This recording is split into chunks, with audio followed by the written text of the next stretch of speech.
I ran into this last week. Here's what fixed it for me. If you're looking to check your transaction history on the Barclays app, follow these simple steps. Step 1. Open the Barclays app. Launch the Barclays app on your smartphone. Make sure you are connected to the internet for a smooth experience. Step 2. Log into your account. Enter your login credentials, including your username and password.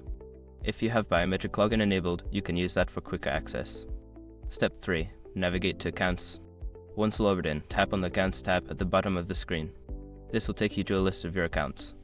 Step 4. Select the desired account. Choose the account for which you want to view the transaction history.